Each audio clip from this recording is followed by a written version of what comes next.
So really, really excited to be here. We have a very, very exciting event happening starting on Friday, right? Philly Tech Week.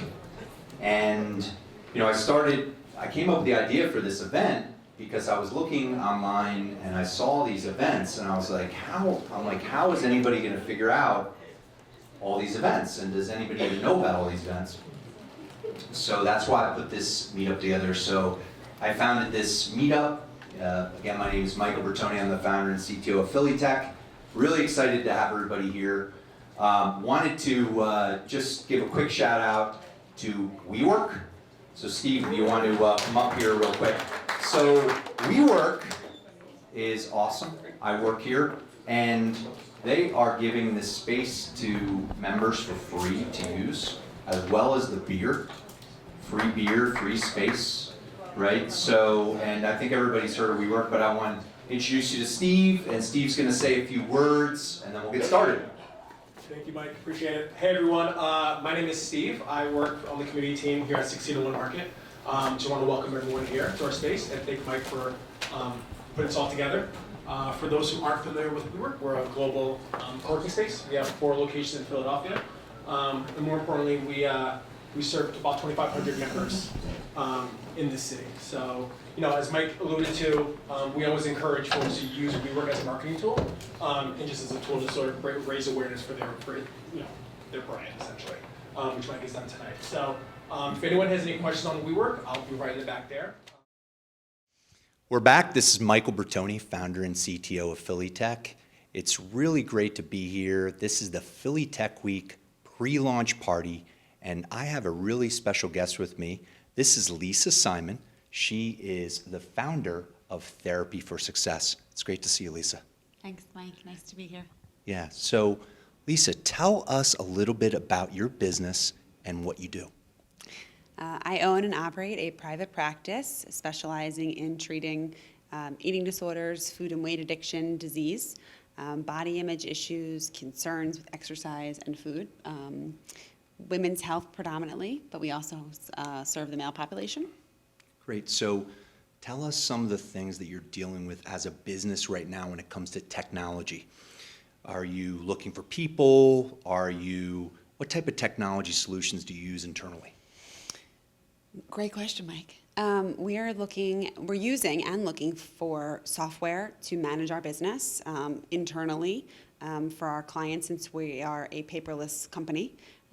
For billing, for charting, for financial stuff, and we're not really satisfied actually with our software, so we're looking for new software. We're also looking to recruit new staff and new employees and new interns, so we're looking for assistance for that in that world and services. So yeah, we were talking a little bit about what you do, and it's really, really exciting. So tell us a little bit about the challenges when women and men walk into your office. What are the challenges they're dealing with, and how do you help them? I think the first thing is just their fear of coming to therapy, but their biggest challenge usually is psychological issues pertaining to the eating disorder world or food and weight disease and addiction, and we use a cognitive behavioral therapy approach, among others, and other theories, to treat and challenge the negative behaviors, thoughts, feelings, and we give positive coping skills and strategies and treatment plans to try to combat the disorders and diseases that are negatively hurting them. Okay. So you said you were looking for somebody, I guess, a new employee. Can you give the audience, let the audience know what does that employee typically look like? You know, maybe the audience can help you in terms of finding your next therapist, but what do they typically look like in terms of age and in terms of, you know, what they're doing today? Since we're growing and we're expanding, we're so excited, so we're looking for more staff.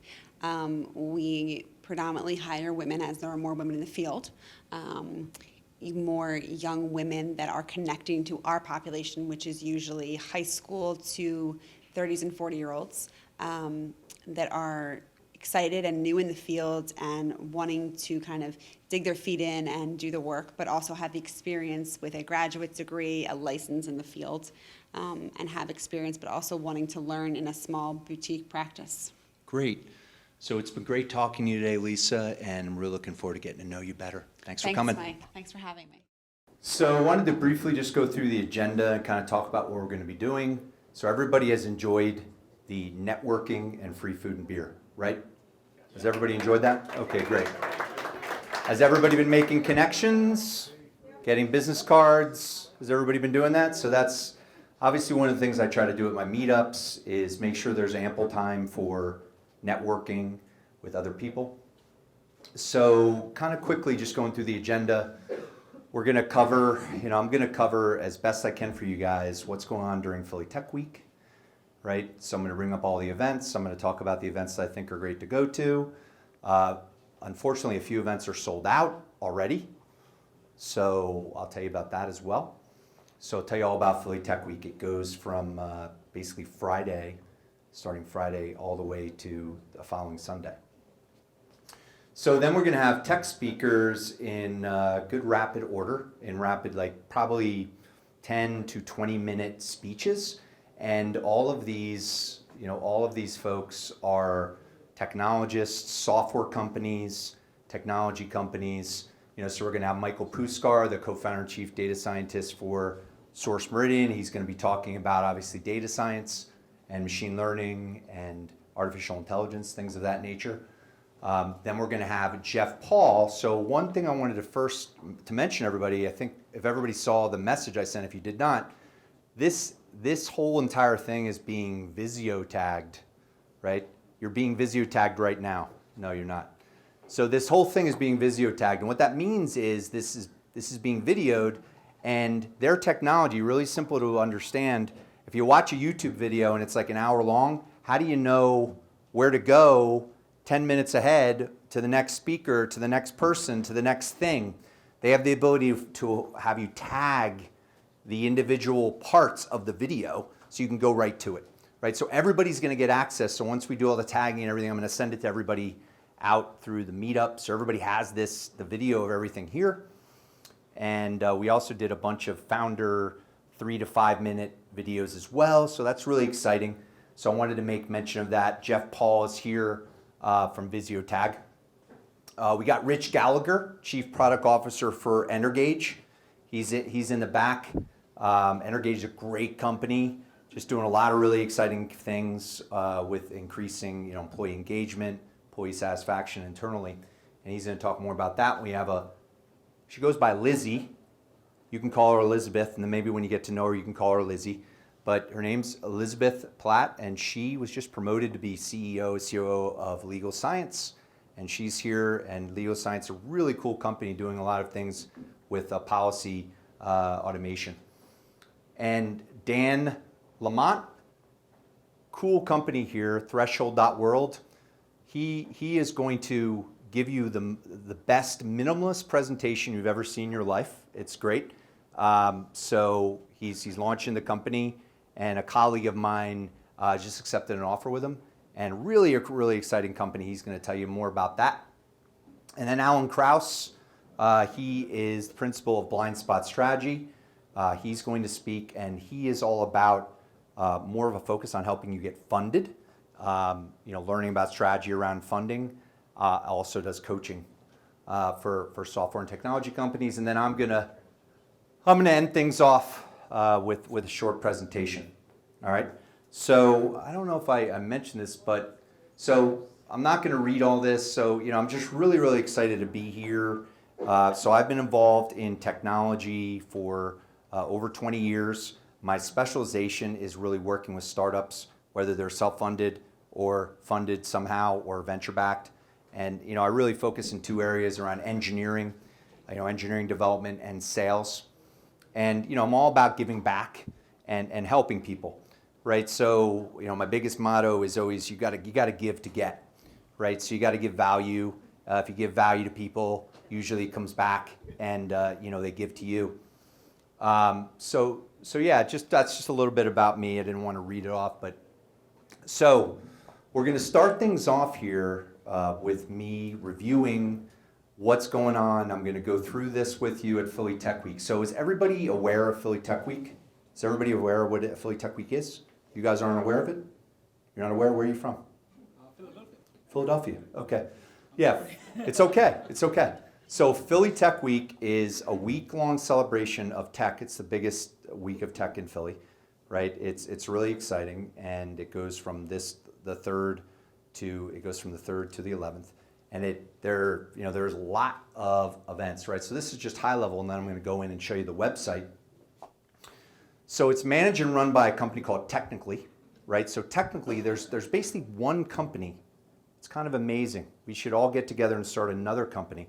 There's one company that handles software media in Philadelphia, right? So basically covers, if you're in Silicon Valley, there's more than one company that covers software, right? There's a lot of them. Yeah. We have one. It's Technically, right? So get to know them. They're great. And then we'll talk about the major sponsors. There's 101 events. There's 69 events on Eventbrite, and separated into 7 tracks, right, that I'm going to talk about in a little bit. So I just I'll touch on this first, and then I'll show you the websites and things like that. But these are the events. It looks like everybody's taking notes. That's very good. I appreciate taking good notes. No, I'm just kidding. So Philly Tech Week is amazing. There's a lot of free events. And, so there's a kickoff festival. It's free. It's on Friday. I highly recommend going to that. And then there's an after party, free after party. You can't beat a free after party, and basically on Nerd Street down in Old City. And then Saturday there's a couple really good events, right? A science carnival, right? There's an awards ceremony. These are all free events, right? Where you could do things like this and network. The Entrepreneurial Expo, that's one of the better ones. There's going to be a lot of people at the Entrepreneurial Expo, a lot of software companies, a lot of technology companies. So again, that is 4 to 8. That's free. Yeah, you have a dev conference. Some of these are paid. The dev conference seems pretty reasonable for, what's going on. Basically, it's all day development conference. Learning about prototyping and development. That goes on all day. It's $18 to $75. Then there is another happy hour on Wednesday. That's free, right? So free happy hours are really good. And then there are a couple more. There's probably one of the more pricey event. It's called Introduced. So Technically has put together this event that, around technology, so very, very good event. I think you should check it out. It is Thursday, 9 a.m. to 5 p.m. And there's some costs involved, but I think you could still get in there for free. And then there is, do we have women in the audience? There's a lot of women that do yoga, right? I don't know if guys do yoga. Are there people who do yoga? So guys, I was just joking. I'm just joking. So there's a lot of people that do yoga. I actually do yoga, and it's great. No, I do. And you should check out at the Naval Shipyard the yoga. It'd be great to do that and network. And then there's a signature event that unfortunately is sold out. But it's the last event. It's really too bad that it's sold out, but it's at the Comcast Center. All right. So I'm going to show you the websites real quick. You can get in with a ticket with Introduced. Oh, you can? Yeah. So somebody introduces you, or how does that work? No, if No, you if pay you- for the if you- Introduced if by you- Technically, you can get a combined ticket to get into the signature. Yeah. So if you want to. I'll call you. If you want to go, obviously you could take out your phone, you could check this out as you're looking at it. But so this is the main, and everybody's going to get this presentation, so you can go back here.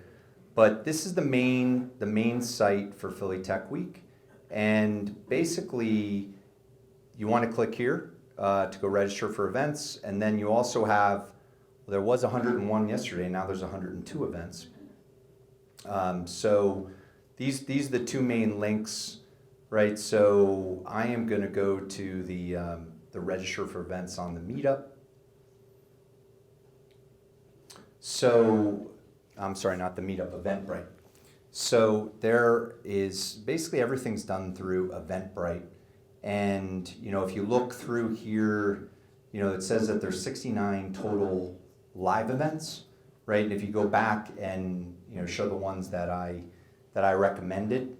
But I highly recommend that you go through this link and check it out. A lot of these events are free, right? And they're great. You know, there's a lot of great events here. So you want to check that out. So the other thing that, so in terms of all the events, so you can get a complete snapshot of all the events from this link here, right? So you see all, right? And then you could go through you can go through dev track, creative, civic, right? You can go to all the different events, but there is a lot of events. So I highly recommend that you take a few minutes and just check these events out, because the majority of them are free. And, you know, it's just celebrating tech and in our city, right?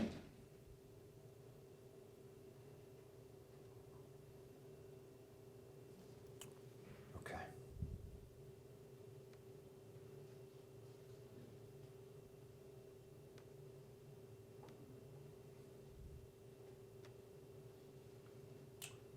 All right, so yeah, that is it. I was going to get into the way the tech was set up here.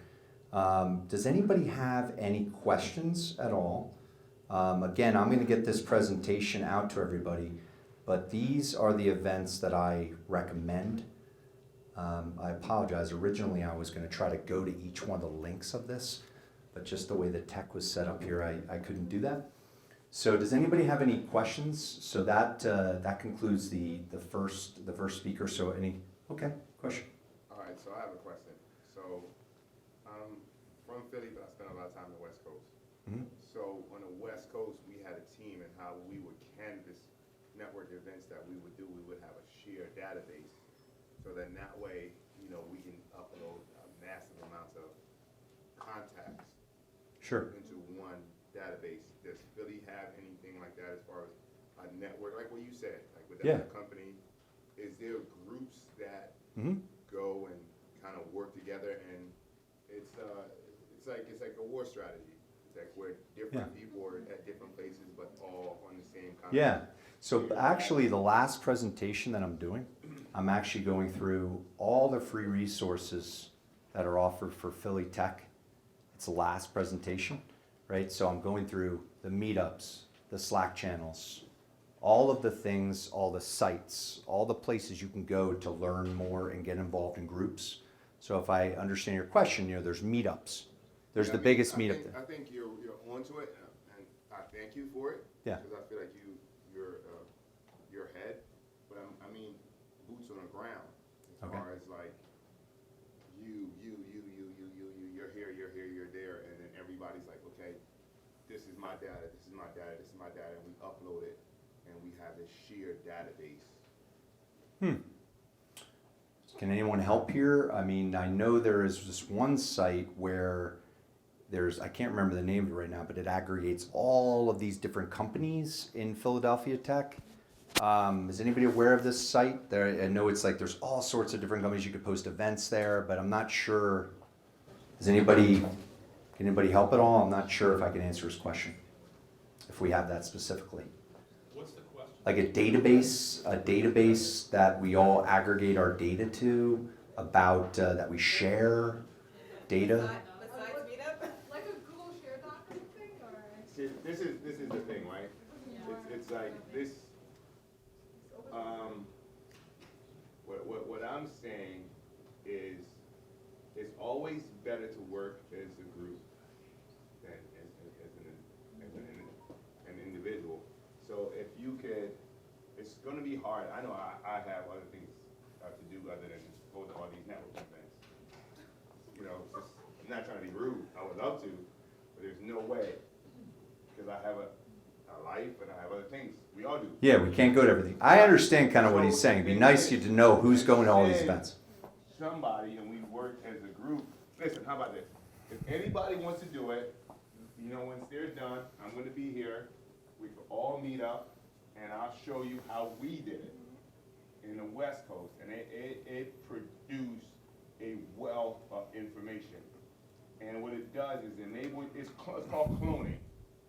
I learned it from political people that work for political campaigns. And when a senator can't be somewhere, they'll send out one of their minions, and they be there without being there. So the same strategy is a war strategy. It really is. It's recon. Yeah, so if everybody, Yeah, if yeah. one person goes to the event, then Exactly. they share the data, Boom, maybe? we all come together, Yeah. you know, and Yeah, I'm open to ideas. anybody that want to do that, you know, let's exchange contacts. I know how to do it. I've done it before, and then that way we'll really maximize this week and walk out of here with it all comes down to data. Knowledge is power, so we can get a lot of knowledge, resources out of it, and without having to be at all the events. Great idea. My name is Rick. Just a simple thing that we could just do today without much investment. On LinkedIn, is everyone aware that you can say who is nearby? If you turn on your LinkedIn app and press the little guys at the bottom of the screen, you can see who else is in the room by turning on Find Nearby. Oh, wow. Didn't And know then that. we can all connect. Yeah. So it's a wonderful tool. Please try it. You press the little guys at the bottom on LinkedIn I app. don't do LinkedIn. Okay. No, it's- Okay. so- Hey, so does anybody else have any questions? Any other questions? Okay. I have a macro question about like Philly Tech Week as a distinguisher among other competitor cities. I work in city government and Right. workforce and economic development. And I'm curious about how unique a tech week that like it seems to me like a very robust tech week. I've been tracking it for a while, but Right. I don't have any knowledge about how this distinguishes us from other American cities. Like I know other cities have tech week, but Yeah. I don't know how important it is in establishing like our brand as an innovation environment, et cetera. Can you speak to that? Austin, South by Southwest. Yeah. Right, It's definitely that's behind a San whole other beast, Francisco. but like, Well, all I know is I think it's the 8th year. It's like, and it's growing every year, right? And there's actually, I'm gonna again show on free resources at the end. Is anybody familiar with who PACT is? Philadelphia Alliance for Capital and Technology, right? So they have a great paper. It's just a great paper that they put out. It's a free paper. You could check it out. You go to PACT and basically go to their resources. I'm going to show you everybody that. But yeah, I mean, I think it's a great question. I think it's at a macro level. You know, I think Philly is right up there. I mean, this article by PACT says that we're one of the top places to invest for, you know, health tech, you know, healthcare, certain areas, but maybe not other areas, right? So yeah, I mean, if you want to do a little bit of research on that, get it to me. I'll get it to everybody here. I mean, if you'd like to do that. We're back. This is Michael Bertoni, founder and CTO at Philly Tech. Just really excited to be here for the Philly Tech Week pre-launch party. And I am here with Michael Puscar. He is the co-founder and chief data scientist for Source Meridian. So it's great to see you, Mike. Nice to see you too. Yes. Thanks for putting this together. No problem. No problem at all. So really exciting business that you're in, Mike, around data science, machine learning, artificial intelligence, really exciting field.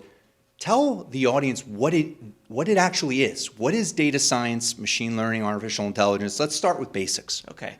Well, in today's age, every company is a data company. So we're all gathering data. And so what we do is we gather large volumes of data for our customers, and we use it to do predictive analytics and trend detection. So it's interesting, but humans, they're not really good at detecting trends. They think they are. But when we have large volumes of data and we can run them through artificial intelligence algorithms and use machine learning reinforcement, we can use that to actually pull out some of these trends that aren't necessarily obvious to the users and the customers, and we could take them and we could build new products and new offerings and services that they could sell. That's great. So Source Meridian, tell us a little bit about your ideal type of client. Right. What they look like, because I know we've talked in the past about your core competencies, things you like to do. Yeah. Tell us a little bit about Source Meridian, but what are your strengths? What types of companies do you work with?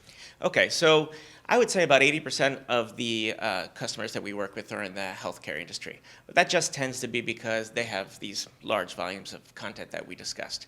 So it can be in the banking industry, can be in the publishing industry, but basically any customer who has large volumes of content. And then we can then take that and we can do all the things that I just discussed. We can do trend detection, new product development, and things like that. Right. So what's interesting about your company, you know, we've been working together obviously a little long here. In terms of the company, where is it located? What does it look like today in terms of geographic? You know, where is it located? Okay, sure. So we're an international company. We're based here in the Philadelphia area, but we have offices in Europe and in Latin America as well. We have employees from 12 different countries. We're comprised mostly of data scientists and senior programmers, the best of the best, and we recruit them from all over the world to come work for us. Right. And in terms of the type of client, are there any specific projects, you know, maybe don't talk about the client name specific, but are there any projects right now that you're working on that you're really excited about? Oh yeah, there's a lot of different. One of our customers, well, I can mention them by name, is Purple Lab. They have more than 50 terabytes of content. And if you think about it, 20 years ago, when we went to hospitals, or if you went to do a doctor's visit, mostly everything was stored manually. Well, these days, everything is stored digitally. And Purple Lab happens to have content from every piece of content, about 300 million people in the United States, longitudinal, over 10 years. Every doctor's visit, every prescription that's been written, every x-ray, lab work. So, you know, with that kind of content, we can do some really fun and interesting data analytics. And that's a pretty typical client for us. So besides, you know, I know you're chief data scientist, data science a big thing. What about blockchain? We were talking earlier about your activities in that area. Yeah. What do you see with blockchain? What are you doing in that space right now? Yeah, blockchain is an emerging technology. I know when people think about blockchain, they often think about cryptocurrencies, but that's obviously not it. Cryptocurrencies happens to be one application of blockchain. But with blockchain, you can build an immutable ledger of very secure and distributed data. And it's a fantastic technology because it's basically a distributed database that lets us provide a way to maintain a ledger of content and provide accessibility and immutability for the customers. That's great. So thanks a lot for coming, Mike. Really appreciate it, and looking forward to just getting to know you better over the next period of time here. Thank you. Thanks. Thank you. Take care. Thanks, Mike, for putting on this great event. Really, really excited to be here. So my name is Michael Puscar. I'm the co-founder of Source Meridian. I'm also the chief data scientist. So Source Meridian is a software development group. It's based here in the Philly suburbs, but we have offices in Latin America and also in Europe. So as my title suggests, you know, I'm a chief data scientist, so most of what we do is related to data science. And you know, our customers typically have very, very large volumes of content. So we're sort of laser focused on working with customers that have that content to do data analytics, develop new content, new products from their existing content, and come up with other kind of insights based on the data that they have. So that usually means that we're working with artificial intelligence and machine learning, and that is my particular background. It's something that I understand quite well. And yeah, so we're working with emerging technology to be able to produce new products for our customers.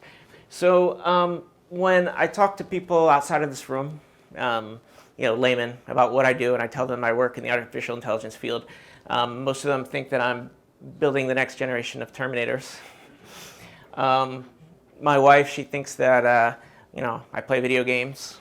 My peers, they think instead of working with large volumes of content that I work with, that I make large volumes of money. But the reality is that what we actually do is we write a lot of code, and we're working with customers to develop innovative solutions to solve some of the industry's most challenging problems. So I only have 15 minutes, and this is a talk about artificial intelligence, so there's really not that much time. But I guess what I'd like to focus on was the first box from the prior slide. You know, when you think about what society thinks of AI, they think about it as the future, right? So they think of a very science fiction type of context. They think about Terminators, or they think about Westworld, or sometimes I think about, just self-driving cars, populations of, illnesses and predictive analysis. And then the last thing would be trend detection. So it turns out, humans think that we're good at detecting trends, but you don't know, in the famous words of Donald Rumsfeld, you don't know what you don't know. So, machine learning algorithms are very good at finding things and trends that humans wouldn't otherwise have found. So that's all really that I have to talk about today. I really encourage everyone to feel empowered and go off and look at these tools. I'm here for the rest of the event, so if you want to talk to me about what cloud platforms you're using, and I can point you in the right direction in terms of tools and the kinds of things you want to be looking at. But I really encourage you to be a part of this great change that's happening in the world. There's not another transformative technology, another technology more transformative really than AI technology. And you want to be a part of changing it. You want your organizations to be working with this technology now and not having to adapt to what other people invent in the future. Anybody have any questions? Any questions anyone want to ask? Sure. Just to experiment, should I start with Google or Microsoft? Which one would make sense for someone who's low level, just interested in experiment? What is somebody's time? Well, so I suggest Google for a number of different reasons. One is I think that their tool set is the most advanced right now, and they're on the cutting edge. But honestly, the difference between Google and Microsoft might very well be which technologies you're more comfortable with. So if you're comfortable with the Microsoft suite, then I would go with Azure. And if you're more comfortable with open source type technology, then I would go with Google. But there's no bad choices here. Thank you. Yeah, you're welcome. And if you're a technologist, then really any of them. Whatever you're the most comfortable with. I got a question, Mike. So Yeah. in terms of the layman, in terms of data, like, are there any data sets that we can gain access to in an easier way, either about ourselves? Can we get, how do we get the data? That's always my question. Okay, so Google itself provides training set data. So that's fantastic, right? That's another reason why I like the Google Cloud Platform. But there's a lot of data just out there on the internet. So, for example, with taxonomies and being able to be able to classify content into specific taxonomies, there's things out there like Mesh. If anybody works in the healthcare industry, they'll know what Mesh is. There's a lot of publicly available data that someone can just go out there and crawl and download and set up and start using for training data. It's all out there. That's great. Does anybody have any? Hi, my name is Michael Bertoni. I'm the founder and CTO of Philly Tech, and it's great to be here. It is the Philly Tech Week launch party, pre-launch. Philly Tech Week starts on May 3rd in a few days. And I'm here with Jeffrey Paul, co-founder and GM of Viziotag. So Jeffrey, tell me a little bit about Viziotag, what the technology is, and just a little bit about yourself. Oh, thank you. Well, first of all, Michael, thank you for having us here. Very excited to be part of this pre-launch party. A lot of great tech companies in the Philly area, and for us to be invited down, it's a real honor. Thank you. So Viziotag is a very exciting online offering that helps people get additional value out of their online video. Online video has just been exploding the last 5 or 6 years, and people need a set of tools to help them make it navigable and searchable and really make sure that the video is working for them. Right. And we're so honored to be helping solve those particular problems for our clients. So tell us a little bit about some of the challenges your clients face, right? And tell us a little bit about the history of the technology, because we've worked together a little bit over the last few weeks, and I know there's some legacy things here. So tell us a little bit about the legacy, because people like to understand about that, and the challenges clients face. Well, it's funny. People say necessity is the mother of invention. So the original versions of Viziotag actually came out of the disasters of the 9/11 attacks. Our co-founder, Steve, was delivering training, on-site training for a very large pharmaceutical company to train their managers. And I don't know if you remember back to those terrible weeks after the attacks, it was not clear that people were going to be able to travel to arrive at a destination to take the training. So he was presented with an immediate challenge to take the classroom training that's being done, make it available for their employees all over the world to take it. And there were very long classroom videos were done. So it was required that Steve create a ability to click around inside the video and get to the part of it that you want to get to and get past things that are not important. So he invented the first version of Viziotag. Nice. Yes. So my understanding from the technology is that, any video of any sort, YouTube, any Vimeo, any video, you could essentially tag it in 2 sections, right? Correct. So if a video is an hour long, Right. 2 hours long, you could create an outline essentially for the technology. So tell me a little bit about the existing technology stack right now and where you think it's going in the future. Oh, that's good. Well, first of all, we get a lot of good feedback from our clients on what they like, what they don't like, what they're looking for. And we have the paradigm of building a table of contents around any kind of a video around it, and that seems to work because people can click on the concepts that are being discussed, and that's it. I think going forward, we're going to see expanded use of mobile, almost exclusively. And then we're going to see some integration with some artificial intelligence so that building the table of contents could be done automatically. Right now it's a manual process, but I see inclusion of AI concepts into it in our very near future. Great. So what do you think the market looks like? So, we had chatted about this. Who is your target client for this technology, and what's the value for them? What's the value proposition for them? Yeah, that's a very good question. Our clients are video-savvy organizations, sales training, corporate sales training, any kind of learning, partner training. And these people have made the big investment in getting really beautiful videos built, and that takes a lot of management time, takes a lot of money, and there's a lot of emotional investment in getting a really good video library built. And what they find is that if it's too long, their employees don't use it. So it becomes an underperforming asset for them. So for them, in order to make the videos more engaging and the employees and the partners actually use that more, to have the ability for them to control the experience, to take any kind of video and make it an interactive video, that's our best client. Great. And is there any particular type of market segment you're trying to approach into? I know that from talking with you, there was legacy clients that you worked with in the past. Is there any markets? Are you looking at pharmaceuticals? Are you looking at retail? Are you looking at particular areas? Pharmaceuticals is really good for us. In particular, our infrastructure, we can tell the client who's watched the video, who's watched the parts of the video, and how often they've done it. And then when their students have finished with the videos, we can update their learning management system. So in the pharma training world, that's really, really powerful so that they stay in compliance with all FDA regulations. So give me an understanding. So say a client has an existing LMS, right? And they have, 1,000 hours of video content in there. It's all over the place. How would you work with that client through an engagement? Right. And again, how would things work in terms of Viziotag? Well, the beauty of working with a small organization, and we're small but we're powerful, is that we like to sell the way people like to buy. So once we have our executive sponsor, we work with them on what's their pain points, and we'll put together a series of projects based upon what they see their immediate need is. And we'll train them. We can give them a secure version of the product so it can run behind their firewall, so that all of their intellectual property stays secure. And then we can work with them to train their team how to build the table of contents.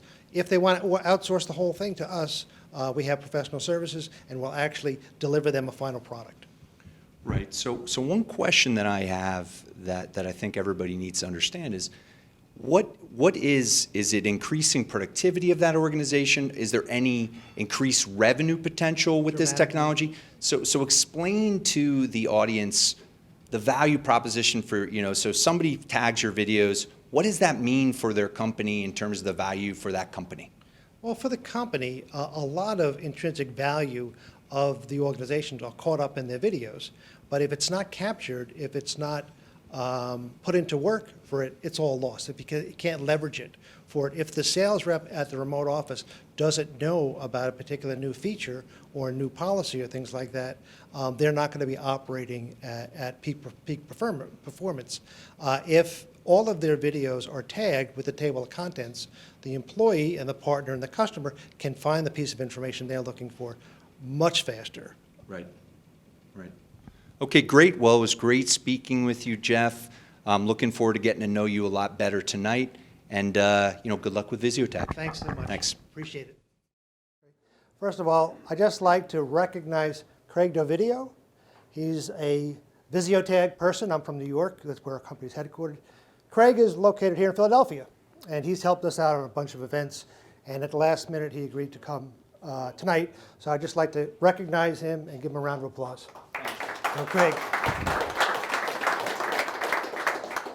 Great. So I'm the co-founder of a company. It's a software service that takes any kind of streaming media and allows you to build it. There's a table of contents. You can put a PowerPoint slide along with it, or an image, or a link to an image, things like that. So very flexible that way. Any kind of supporting information. Let's go on. That's it. So if there's anybody in the room tonight, happy to give you a free Viziotag account for your personal use. If you use it for commercial things, I'd like you to pay for it. We're also sponsoring. Make sure that you get your card in the black bucket up front. We're giving away a Amazon Fire Stick to somebody at the end of the presentation tonight. Thanks very much. Thanks for having me. So we're back. This is Michael Bertoni at the Philly Tech Week pre-launch party. Really, really excited to be here. I am speaking with someone I knew from way back in the days of Yellow Book. Has anybody ever heard of this business, Yellow Book? His name is Rich Gallagher. He is the Chief Product Officer at Energage. How you doing today? Great, Mike. Good. Good to see you. Good. Yeah, it's the business. We were talking earlier of Energage and what you're doing. It's extremely exciting. I mean, so tell the audience what Energage does and really what their value proposition is for the client. Absolutely. So we're a technology company with a particular focus. Being a B Corp, we're a mission-driven company, and our mission really is to help companies assess and actually achieve the culture that they desire, one that particularly aligns with the ultimate performance of their company and their objectives.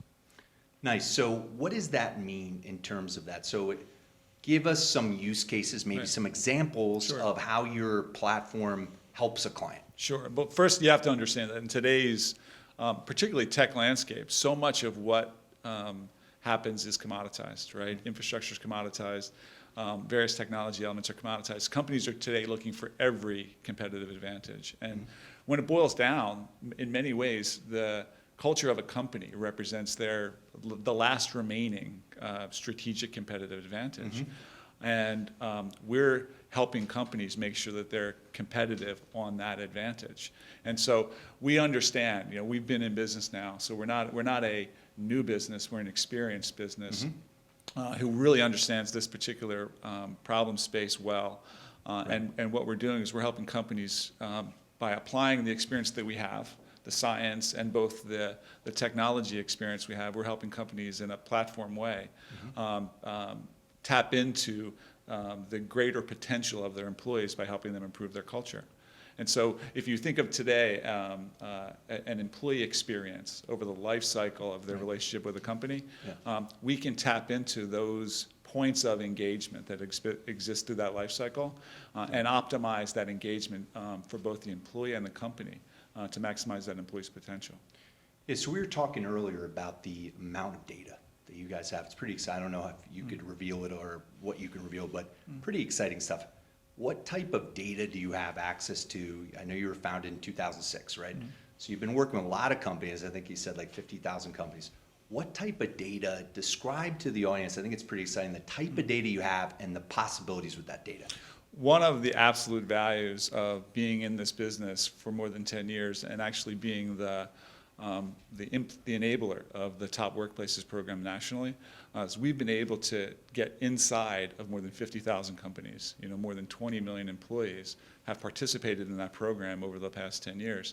That's given us incredible insights about not just the critical drivers of culture, right, and culture improvement, but also the activities that companies go on as they progress down their paths of culture enlightenment, for lack of a better way of saying it. And so we can take that experience in the form of data and create incredibly strong predictive models for what companies can and should do in order to facilitate their path to the culture that they want.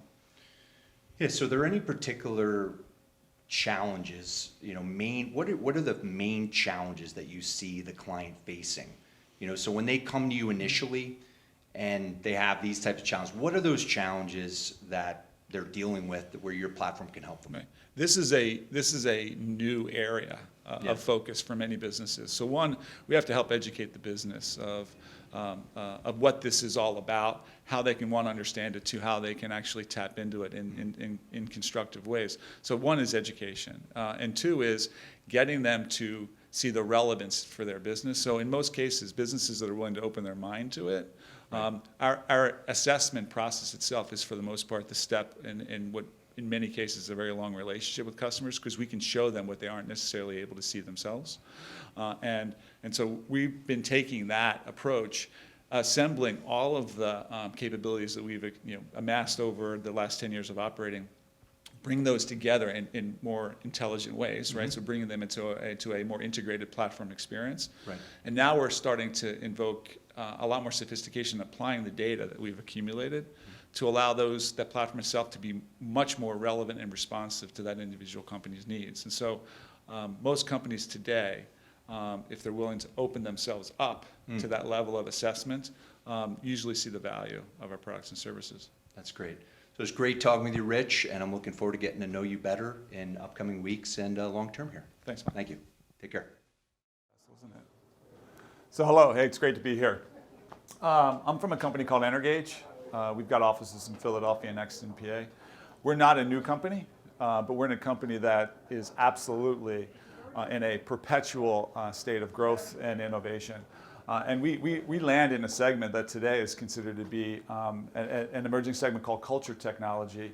Think of it as falling within the broader, more established HR tech marketplace and landscape. We're back. This is Michael Bertoni, founder and CTO of Philly Tech. We're here at the Philly Tech Week pre-launch party, and I am here with Lizzy Platt. She is the CEO, COO for Legal Science. Great to see you. Thank you. Thanks for having me. Great. So tell us a little bit about your company, Legal Science. What do you do, and what type of customers do you work with? Yeah, so we're in the business of policy tracking. So we have software that helps people track policies. If you're a company that needs to keep track of a bunch of laws in different states or over time, research organizations, advocacy organizations, then we help you do that with either our software if you want to do it in-house, and we have a team of lawyers that can help you out and do that for you. So what type of clients do you work with? So I know we've talked in the past. What's your typical type of client? What do they look like? And tell the audience. Yeah, we work with research organizations, typically policy shops.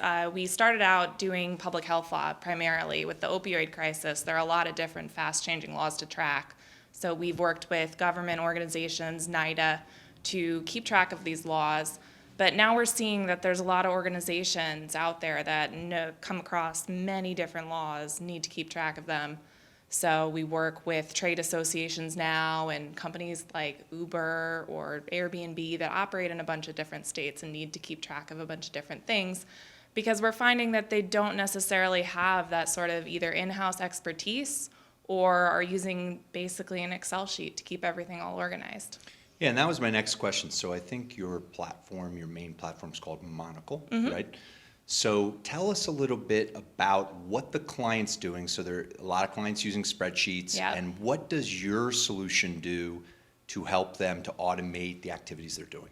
So we're helping you keep track of things, keep it organized, and one of the downsides of Excel is when you need to go and update some of these areas of law that change rapidly, you kind of have to recreate the sheet. So our system uses machine learning. So anytime a lawyer, whether it be one of our lawyers or the people inputting the information from the companies, tags or highlights a part of the law, it's teaching the system to recognize this part of law with a specific element that's being tracked by that company. So it's teaching the system to associate these phrases of law to speed up the process. That's where we're going with this. That's great. So I know just from us talking in the past that you just got promoted, right? So congratulations. Thank you. So tell us a little bit about what you were doing, what you're doing now, and what are your challenges now that you're CEO and COO of Legal Science? Yeah, so I was a lawyer with the company. I led the legal team and was in charge of all the individual projects. So it was a lot of organizing the different projects that were coming in, making sure they got finished on time, a lot of operations stuff. And so that kind of led seamlessly into this CEO job where we just really needed a bunch of organization and a bunch of management of the different parts going on. We have a bunch of different type of clients using us, so we need to keep track of a bunch of different moving parts and moving pieces. So that was kind of my strength. Yeah, so one of the things I think the audience would like to understand is, I think you, in terms of getting funding, like a lot of clients have to get funded, and I think just from our conversation in the past, you get grants. Now, grants many times is something that, what is grants? How does that work? How do you get grants? So could you tell the audience a little bit about that? Sure. So when we started out, we were actually a part of Temple University doing policy surveillance, which is a systematic process to do this policy tracking. And we found that we needed sort of an upgraded software solution to help us do this quicker and faster. So we were able to take our background knowledge of public health and the opioid crisis and that type of research and apply for a grant with NIDA and SBIR to fund small business innovative research and produce PDAPS, the Prescription Drug Abuse Policy System. So we got funding for an SBIR to do that and really just grew from there. We were able to get, NIDA supported us to sort of expand our research with this software tool to help do this policy tracking, but to use it to help in the opioid crisis. Yeah. What I was very interested in, how do you even know if you could get grants for your company? Is there some do you have to be qualified, or is like, how do you even know if you can apply to grants? Yeah, there's a lot of resources, tools online. FedBizOps is a great place to start, where they list all the available things. You can even go to the states and look and see if they have individual funding opportunities. We recently were applying for one in like California, just looking for the different opportunities that are out there. It's a lot of researching to just find what fits for you, but there are a lot of sources out there to help.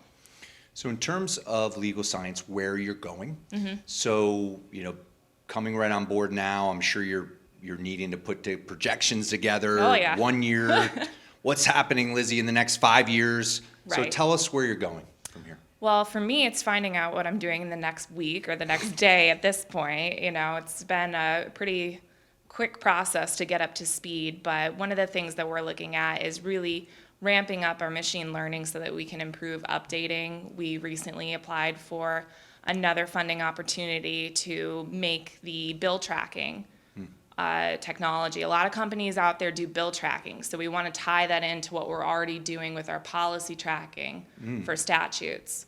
So try to make our software even more helpful. A little pivot. Yes. Maybe a little pivot. A little bit. Nice, I like that. So great, it was great talking to you, Lizzy, Thank you. and I'm looking forward to getting to know you better. Great, thanks so much. Thanks. Hi. So I am the middle of the road presentation in between the beginning presentations and the end, and I'm about to talk about law. So bear with me. Instead, let's talk about something I like, wine. So how many people here have been to Napa? Yeah. How many here have been to Lodi, California? Anybody? Go to Lodi. It is like a hidden gem, so much less expensive than Napa. But that one you got to be on because there's constantly like regulations coming up and everything. So it depends on what the client wants to do, how frequently. I will say that we are looking to coordinate and get some funding to associate bill tracking so that you can kind of be alerted when something's coming down the pipe and likely to be passed and this affects one of your laws. So that way you can be notified. Yeah. Yep. That the bill's going up. That the bill's going up. Yeah, exactly. I want to tell you a little bit about myself first and kind of how I got to where I am today, and then I'll talk a little bit about what this threshold.world thing is. In the early 2000s was in banking tech, and started a company. I was a junior partner in the firm, had 2%, and in about 5 years later I was driving 6%. Customers were over 100 million a year in revenue. They need infrastructure. They need AI. They need AI strategies too, right? And they have thousands of employees that deserve to use the right employee engagement tools, right? So, yeah. Do I expect to be a bajillionaire as a result of this? No, I would absolutely have a faster path to go make more money to go work with banks. I did that already, so. All right, thank you. Hey, Thanks. thank you very much. Hi, we're back. This is Michael Bertoni, founder and CTO of Philly Tech. Thanks a lot. We're here at the Philly Tech Week pre-launch party, and I wanted to introduce you to a colleague of mine, great friend, principal at Blind Spot Strategy, Allan Krause. Allan, it's great to see you again. You too? Yeah, I've been working with Allan for a while. You know, he's actually been a coach of mine. I've been coaching him on some sales and marketing things. He's been coaching me. It's been phenomenal. Love working with Allan. But Allan, tell us a little bit about Blind Spot Strategy. You know, what's your business all about, and what type of clients do you work with? Thanks, Mike. I've been working with early stage companies in the tech field, usually some life science, but more usually in the tech, helping them figure out funding strategy, business strategy, and how the two connect so that you're moving forward with a plan that works for your business. So Allan, I know the name, right? We Blind Spot Strategy, right? So obviously there's something to this name. People love to hear about that sort of thing. So tell us about Blind Spot Strategy. How'd you come up with the name? Thanks. Yeah, so for 18 years I was working at Ben Franklin Technology Partners. I was running the investment portfolio for the IT group, and did maybe 130 company investments and 200 investments in them. So some got 2, 3, 4 investments. And so I was seeing a lot of companies doing a lot of things right and not seeing what they weren't watching that turned out to cause problems down the line. I was seeing applicants who were missing 1 or 2 or 3 things, just hadn't thought through how their business would work. If it wasn't a big enough opportunity, how could you be looking for $2 million? Or if their personality was great for sales, it might not be great for making sure their employees were happy or whatever. So the blind spots that they wouldn't have thought about, obviously, were causing problems. And I just was kind of watching all these and thought I could help companies find them ahead of time. Nice. So what does your, so you're working with Ben Franklin for many years, 14 years or so, and now you started your own shingle, right? It's great. What does your ideal client look like today at Blind Spot Strategy? Yeah, so my ideal client has an ability to pay something, right? So in general, I think that includes some angel money or friends and family money, but it could be growth, internal organic growth that they realize they need some support to take it to the next level. And I'm willing to work, and I can be flexible in a variety of different ways with companies, but in general, a company has some resources, they have made some progress, and my help can help them get to bigger angel investing, talking to their current friends and family about asking for more, figuring out grants, figuring out whether bootstrapping is really the right approach. It's more the strategic way of looking at it. So I remember when we met Allan way back, great story, real quick story on Allan. So first time I met with Allan, it was great. He got right to the point in terms of, Mike, I think you could fix this, right? And I really appreciate that because I'm a very straightforward, very direct person myself. So that's, Allan and I connected. It was phenomenal. But tell me, Allan, what is your value to your client, do you think? In terms of the services you offer, what are the 2 or 3 things that you bring to the table that really helps that client succeed? So I think a lot of companies have advisors that are only telling them what they want to hear, and employees, they've all drank the Kool-Aid. I have a lot of experience, both positive, negative, seeing things going forward. They're going to get an independent, objective opinion and somebody who's really going to communicate my truth. May or not be correct, but it's going to be my truth. Right. And that's one. Number two, I'm told I ask really good questions, tough questions, helping them think through what they need to know and do ahead of time. Right. And I think 3, I have a network that's really strong for service providers, investors, technology people, whatever that may be, to try to support them with expertise that I might not have myself. Well, that's great. Thanks a lot, Allan Krause, for coming, Allan, and have a great time at the event. Thank you very much, Mike.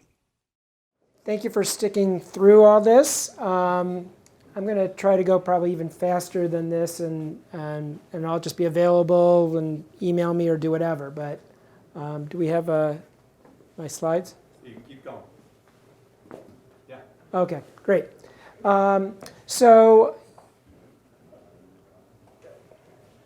Okay, where are we here? No, I'm going the wrong way. What's going on here? Is that people follow them like a Pied Piper because they sound like they really know everything they're doing.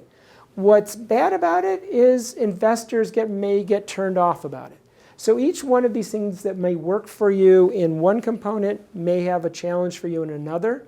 And figuring out the blind spots, I believe really strongly, is you want to make sure you have people around you that will tell you the truth, or at least their version, and then you can analyze it. And having good trusted advisors helps with that as well.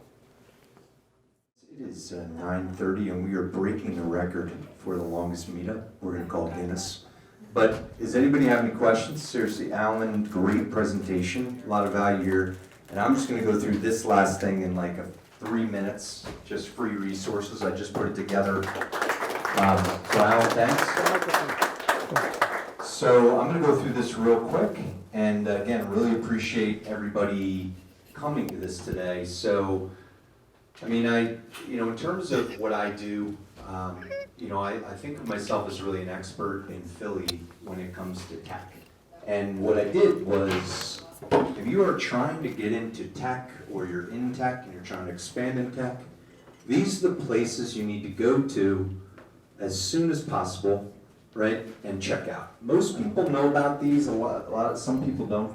Philadelphia's Startup Leaders is probably the largest single hub for technology in Philadelphia. Allan Krause could probably answer when it started.